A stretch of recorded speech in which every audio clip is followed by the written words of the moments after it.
Está ir tirando do fío da música tradicional para chegar tamén aos sentimentos, ás vivencias, ás reflexións das persoas que imos coñecendo. O protagonista do Alalá desta noite vainos a facer dous agasallos. Dun lado, a música, porque Ramón Rey, alcumado tamén como Lalín, é gaiteiro, e esta noite vai se xuntar cun grupo de amigos para ofrecernos pezas do seu repertorio. Pero por outro lado, Lalín vainos ofrecer unha historia. A historia dun neno que naceu en Vila de Cruces hai 74 anos no medio da miseria. Na súa casa non había nada, nin propiedades, nin cartos.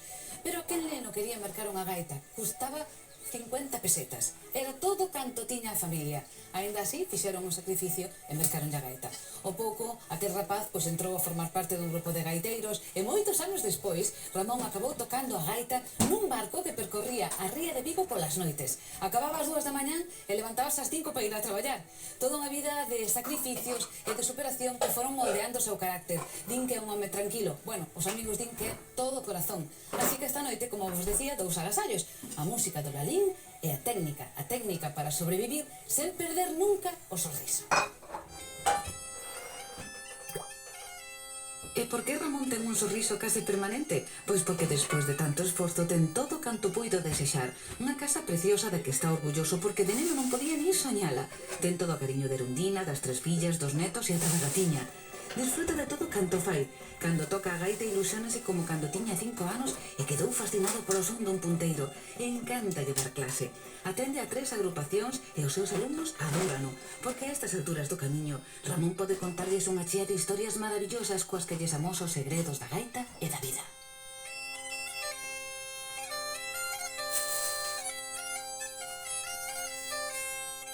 Para tocar unha gaita ben, non tens que pensar en ninguna cousa noutra máis que no que estás facendo.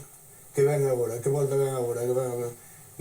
Para estar centrado na música. Porque ás veces algún, se me equivoca, é que se toca ben, se sei que toca ben, e se me equivoca, por que te equivocaste? É que estaba pensando non sei que, non. Digo yo, non señor, mentre estás tocando non podes pensar en ninguén. E ti cando eras mozo, e mirabas pas mozas, esperando a ver cando te tocaba bailar, non estabas pensando tamén noutra cousa? Estaba pensando noutra cousa, pero daquela non tiña tanta responsabilidade como agora. Ai, amigo, parece que pensabas noutra cousa. Claro, pensaba, estaba tocando e mira, aquela que ven baila, me cago en Dios, non teño que bailar, ou aquela que vou tiña, teño que montar unha baila con ela.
Cando fora pequeniño aprendera a sentir a unha gaita, estaba con unhas vacas a sentir tocar un ponteiro.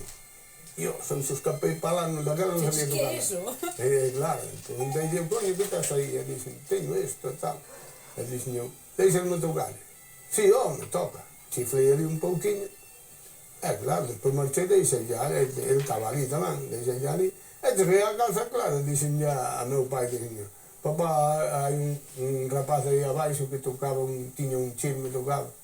como era? Era desta maneira, desta, con os buraquiños. E dixo, papá, xa sei o que era, pero eu non che podo comprar eso que non teño cartos. E non tiña, non sabe?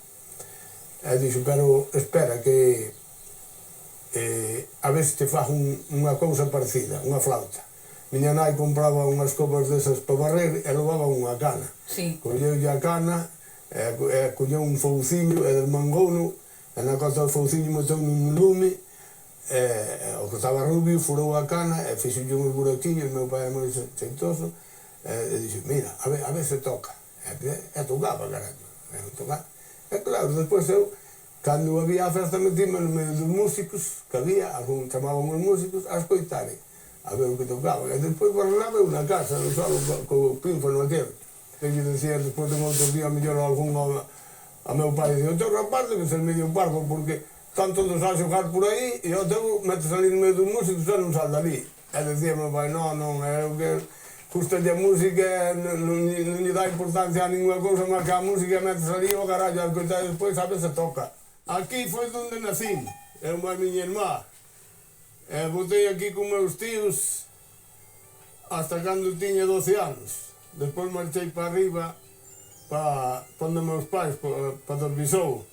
Aquí tamén toquei algo, aquí o de León, que comprara ele unha gaita que eu non tiña cartos e tocábamos os dous nela. Eu máis ele era del, pero deixábame tocar, era moi bo rapaz.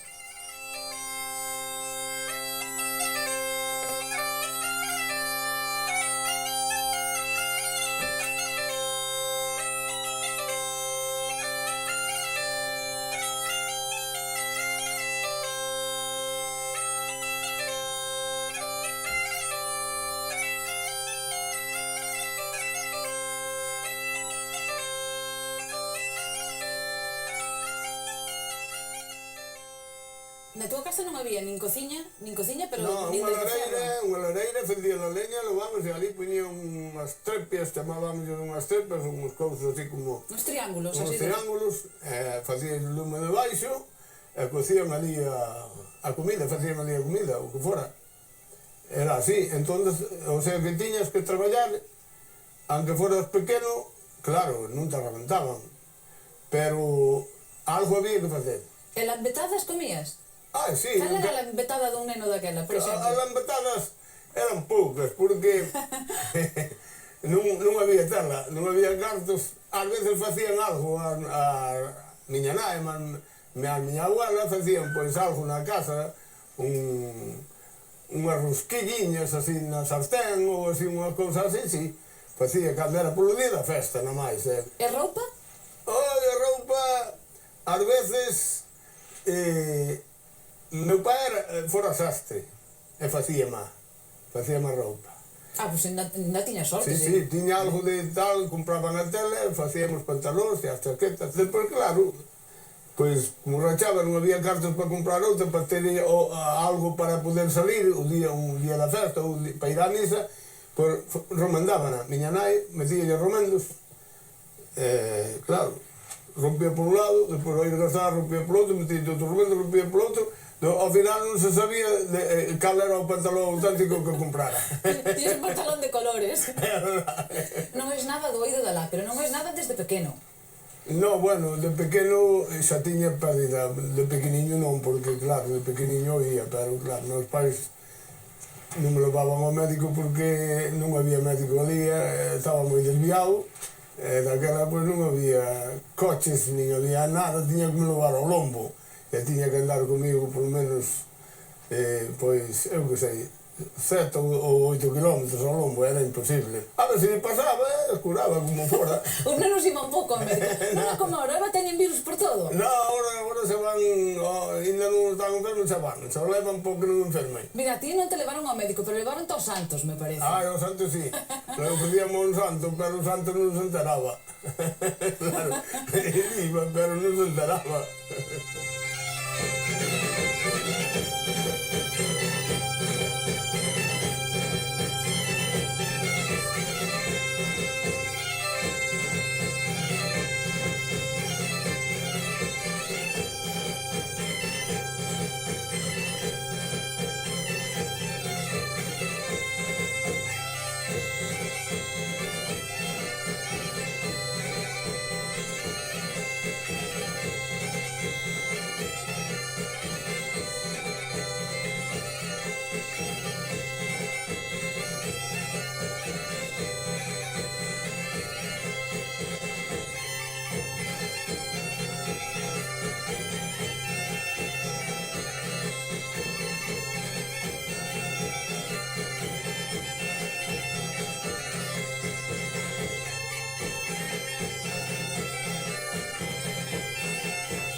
aquí na ventana, ensaiaba eu soliño aquí na ventana, cara ao pueblo, todo por fora, escoitábamos todos por baixo, e decíame, todos os días hai que tocar, eu todos os días non tocaba, pero ás veces sí, pois tocaba, porque para ensaiar, eu solo.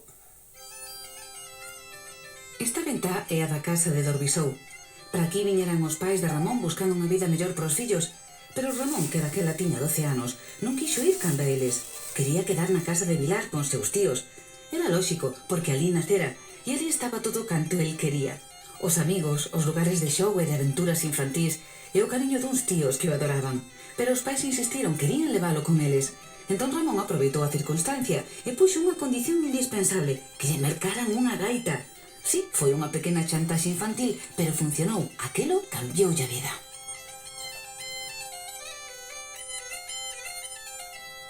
Eu veño para aquí, se me compra unha gaita, pero senón non.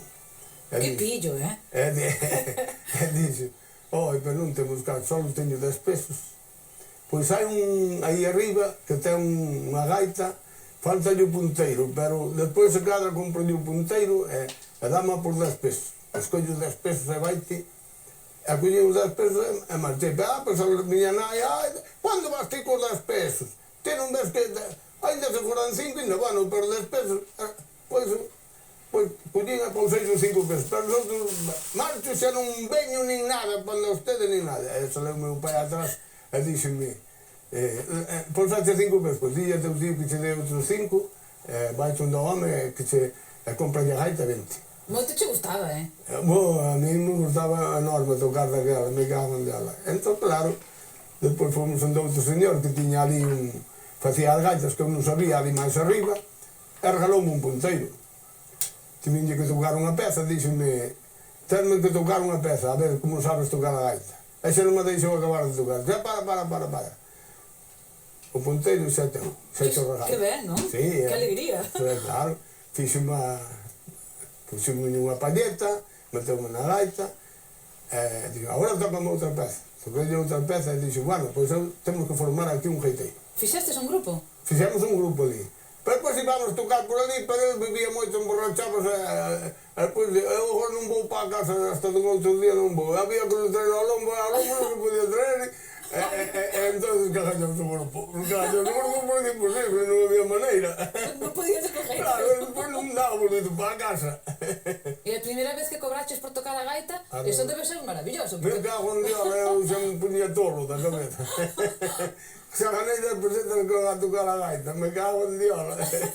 Estaba rabiando como non volver a chamar para outro lado. Viches, teu pai inverteu ben, ao final. Sí, no, meu pai era moi curioso, sí, para eso era moi... Gustaba de música, non sabía tocar, pero gustaba. E a Dios poder o meu abuelo tamén, lle gustaba moito. Bueno. Tocaba o bombo comigo, e íbamos tocar a Ollares, por aí, onde podíamos. Unha vez alá na brea, que incluso leio abaixo, que o bombo é perdi na masa, e depois petaba co... Mira, aquí tens unha foto, se ves, de cando estábamos aquí na capilla quitamos esta foto, Sí, foi verdade, Luís desa casa, está tapando co dedo, este era o que tocaba o tambor, mira. Eu son deixei a gaita a él para quitar a foto, Eu son este aquí. Sí. Esta escuela, ahora non sei, ahora estará escarallada por dentro, pero fixera un veciño de aquí, un pintor, non? Tiña aquí os jefes do gobierno daquela, todos máis pintaditos, todo por un lado, por outro, todo alrededor. Cervantes, eu que sei, deses antigos antes. E aquí poñía, mira, ainda se nota algo, pero pouco. Escuela mixta de Dorbisou. Vilar é lá, mira, onde vedes aquelas casas alá. Ali foi onde nací. Ti vivías naquela casa blanca. Naquela casa blanca. Sí, por ali, na casiña aquela blanca. Agora hai máis casas abandonadas que viven nelas, Había un que che decía, como era o dito que che decía? Había un logueiro que eu iba a cabalgar por monte ali para o pé da carretera. A carretera non eran como agora, eran pedradas. Pasaban coches pola carretera? Sí, pasaban un cada mes, se pasaba. Non, un cada mes non, sí? Sí, iba a carballo mío, estaba abaixo da carretera, sentía enzuída, corría para velo, antes de chegarse a pasar, me cago en Dios a la hora xa non vexo outro coche durante un mes, xa non pasa outro. Facía ilusión ver un coche. E iba pondo ao vello, andaba a cabalo ali, e sempre me decía, cando iba pondo el, sempre me decía, de pequeniño rei, de mozo capitán, de casado burro e de vello can. E eu, claro, mira, pero como era pequeno non lle decía nada, pero un día, claro, case todos os días iba a pondo un día, dixo, pero que caralho significa eso? Ai, se sabía que algún día me habías de preguntar, home. E díxome, pois mira, vouche decir, de pequeniño rei, porque faz o que queres, danche todo canto poden, vives como un maragás.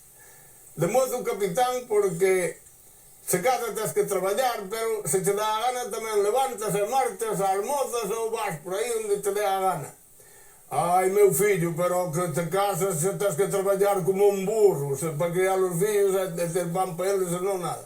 E ao que vas vello, se cadra, pois, queres facer unha cousa non podes, e mandarlle facer outra, non che fai arroñas de igual con can. E é verdade, sale exacto. Non falla, sí.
Comer era moi mal comedor, hasta que tiven 14 ou 15 anos, non me comía máis que leite. Dicíache teu pai, cando eras pequeno, como se chamaba teu pai?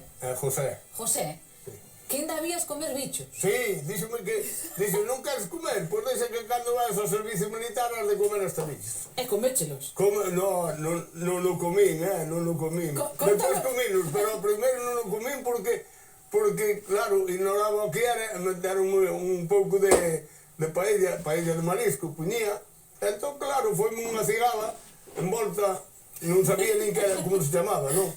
Pero foi-me envolta no arroz, miraban así unhas barbiñas así por fora. Funa descubrindo, me cago en Dios, non, por aquí, hostia. Este bicho come, mamín. Que é isto?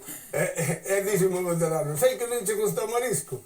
E dixo, eu non sabía nin que significaba sequera nin a palabra de marisco, porque nunca vira adiante, nin nunca salira dali. E entón dixo, non, dixo-me, bótame aquí, e dei xa o arroz e todo, o plato e todo, dixo, podes comer todo, que ainda non lle toquei, podes comer todo. Na mesa estaba un compañero meu da aldea, cadronlle de estar ali, comendo comigo, e cando salín pa fora, chamou por min, e dixo-me, ti non comiches? Dixo eu, non, E dixo-me, por que non comiches? E dixo eu, carallo, e non miraches que bichazo me botaron no plato. E dixo-me, ti non sabes que bicho era? E dixo eu, non, era era parecido a unha chincharra desas que hai lá no monte, pero moito máis grande.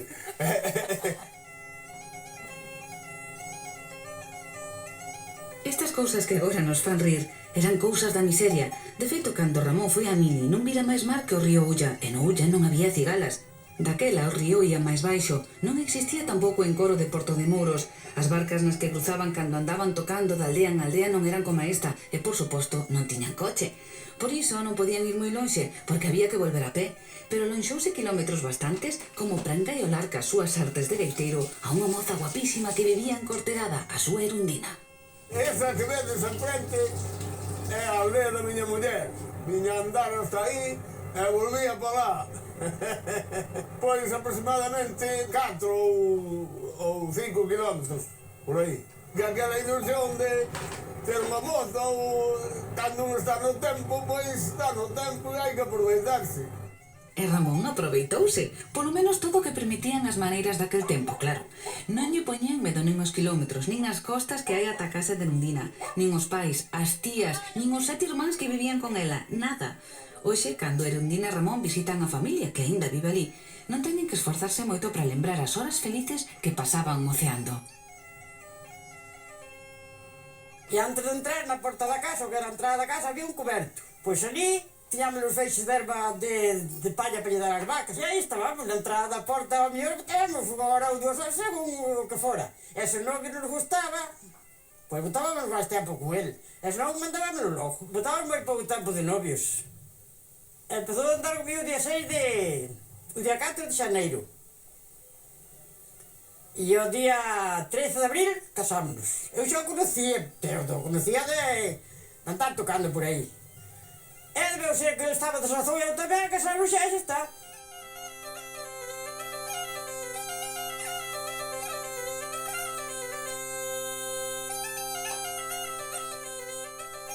Quen lle botou o ollo a quen? Ti a ela ou ela a ti? O primeiro. Ai, non sei.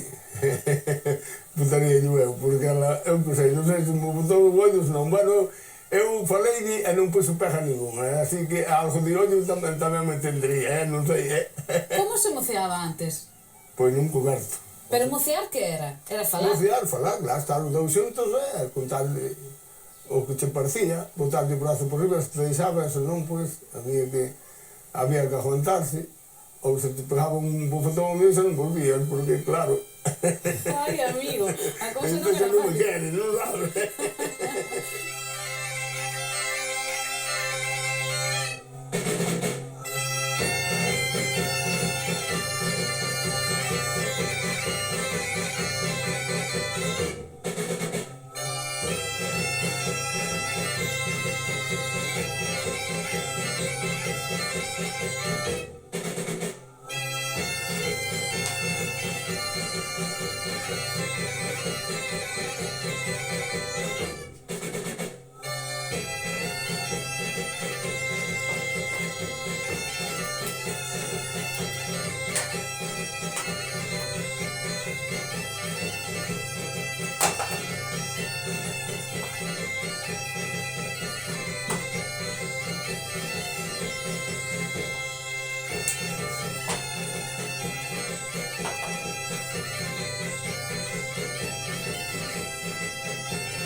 Era a Ponte San Xusto, mira os pilares, que agora cambiaron para arriba, pero aquí teño vido os muiños de Valle, chamábamos os muiños de Valle das Hortas, moitos anos viñamos aquí, pero agora están fundidos porque jodeunos o salto, depois fixeron un salto arriba e encharcoulle aquí.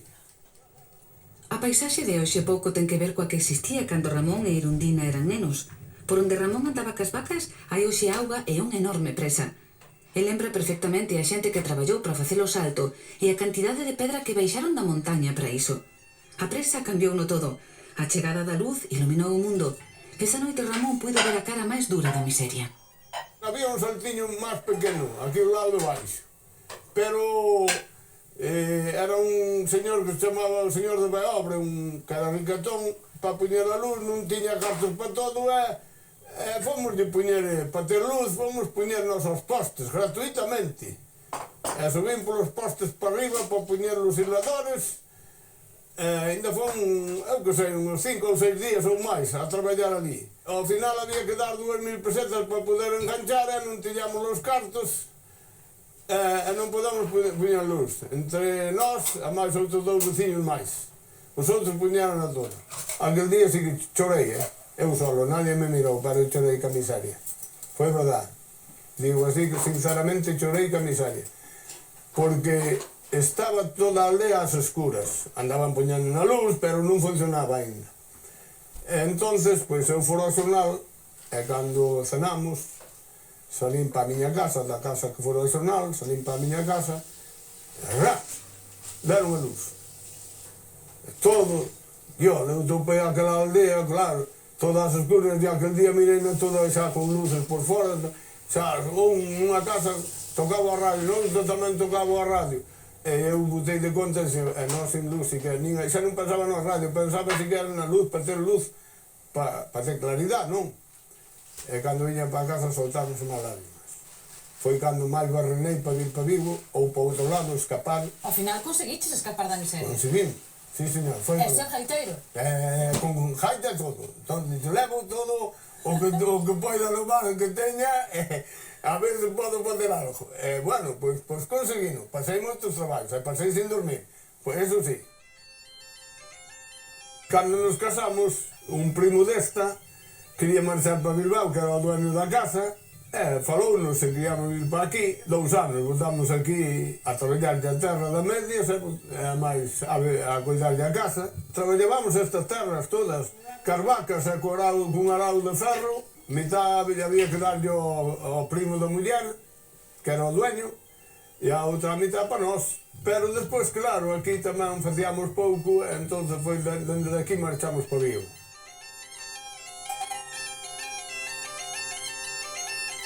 Ramón quería fuxir da terra que o esclavizaba e intentou en Vigo. Alugou unha casiña a medio quilómetro da fábrica na que atopou traballo e subiu e baixou esta costa durante 12 anos ata que por fin puido mercar un terreo e construir a casa na que vive hoxe. Eu traballei aquí en Álvarez, entrei no 64 ou 65. Traballei aquí 25 anos. Primeiro meteronme nunha máquina de facer churros, pero non churros deses de comer. Había os pequenos e gordos, o máis pequeno era de 4 centímetros, hasta 16. Eses churros eran para facer platos, pocillos, e eso. Depois sí, cambiáranme, chamábase a cuba de colaje, para facer, en vez de facer churros, facía en líquido, facía como unhas papas, pero había que saberlas facer moi ben, porque nin podían ir gordas demais, nin tampouco raras, porque senón non fundían. Eu tiña 55 anos cando me jubilaron, pola reconvención, senón, claro, polo tempo non. Pero, claro, me dá pena, non por mí, senón pola xente que ven atrás, que tivera traballo, porque da unha cousa hai que vivir.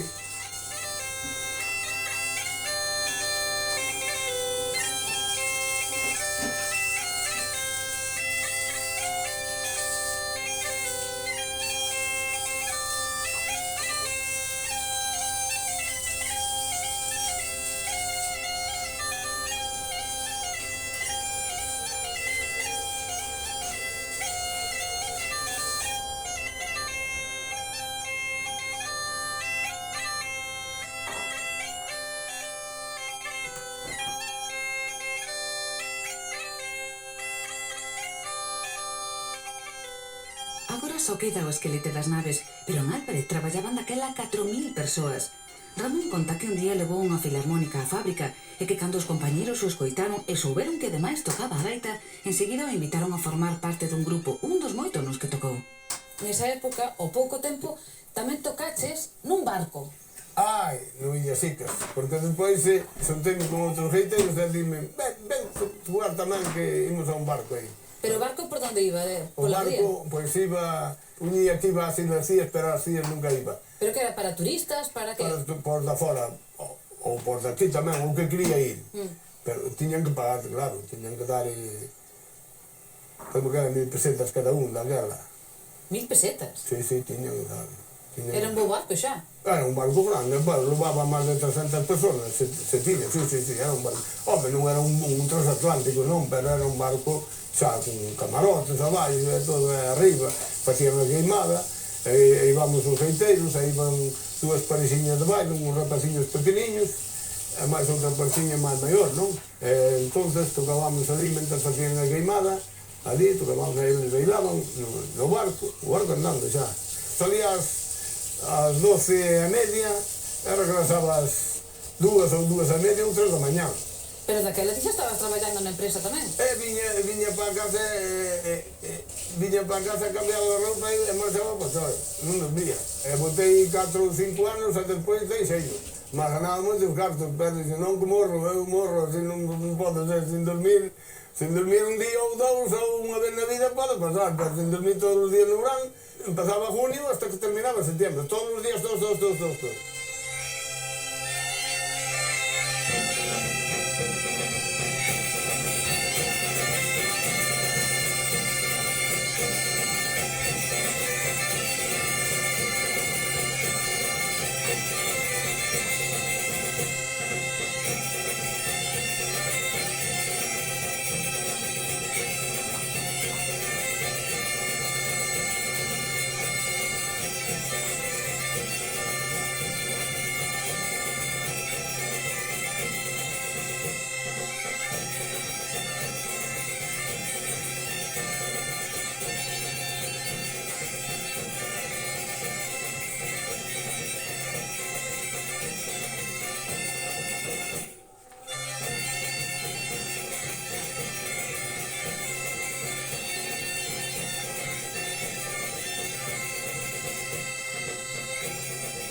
Desde o día que mercara aquela primeira gaita por 50 pesetas, Ramón nunca deixou de tocar. Só estivo a piques unha vez cando lle roubaron a súa adorada gaita nunha festa do Carme. Quedou tan afundido que case non comía. Entón, os seus alumnos de Celeira, estes mozos que daquela eran rapaciños, decidiron mercarlle unha porque non podían ver así o mestre o que querían tanto. Para xuntar as 160.000 pesetas que custaba, pediron polos bares e polas tendas da parroquia. Inventaron de todo. Deulles traballo, pero pagoulles apenas só por ver a cara emocionada de Ramón cando mes e medio despois, nunha actuación polo día do seu santo, lle deron a sorpresa e lle entregaron unha gaita nova, aínda mellor que a que lle roubara. Non sei como fixeron eles. A min dixeronme que fixeran de todo, que venderon as tarifas, Sí, que algunhas compráchelas ti. Bueno, porque non sabía, porque eu tampouco, porque can a vender rifas, a veces, se tiña cartos, collía, se non tiña, non podía cuidar a ninguén. Pero foi verdade que me regalaron unha gaita. E a sensación, cal é? Eh? A sensación de que che regale unha gaita aos rapaces aos que ti te veches Para enseñando. min, estes rapaciños non se olvido máis hasta que perdo o sentido totalmente. Dios lle dea moita salud e moita suerte na vida. Eso é o que lle pido, que é o que máis vale nesta vida é a salud. Despois o que pode haber, pero a salud é a primeira cousa, porque se non ten salud, adiós. E sigues disfrutando de tocar a gaita como aquela primeira? Sí, igualito. Igualito que aquela primeira de 50 pesetas? As mismas ideas, se cadra non podo, o sea, se cadra non me sale tan ben porque, claro, agora unha persona hoy vai perde, vai perdendo, non? Pouco a pouco perdes a física e perdes, pero a idea nunca se perde, Desde logo as ideas de Ramón seguen estando aí e a súa enerxía tamén debe ser o repris que colleu na vida que agora non pode estar quieto. Dedica varios días da semana a dar clase aos de Santo Estevo, os de Porto Cedeira e os de Tameiga. Os alumnos din que se como gaiteiro é bo, como mestre é aínda mellor. Din que nunca o viron enfadado, que é moi paciente, un cacho de pan, vaya. E ata hai algún que di que o rexovenece. Sabes que somos un grupo de chavales todos, entón pasamos que ben, unha pasada. A ver, realmente, como non vimos a ganar castos, nin nadie nos obliga a fazer nada, ni nada, sino que ves porque te apetece. Entón, e aparte que, e con Ramón que vas a pedir, isto é como un santo.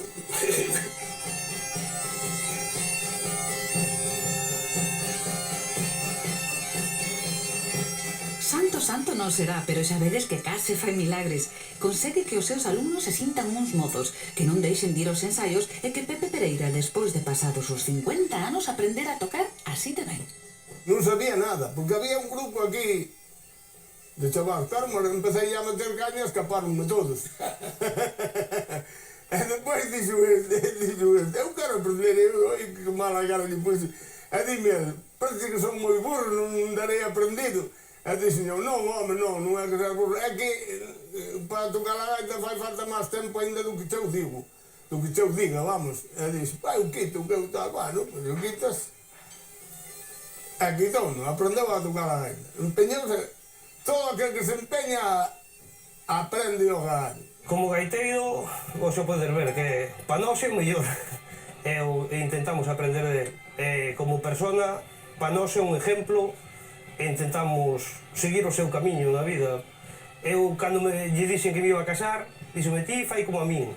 O que che diga a muller, non lle fajas caso. Se sigue insistindo, dille que sí a todo.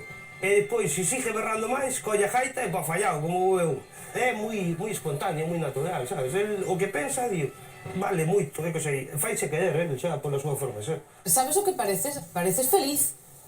Home, eu feliz, de momento sí. De momento, pois...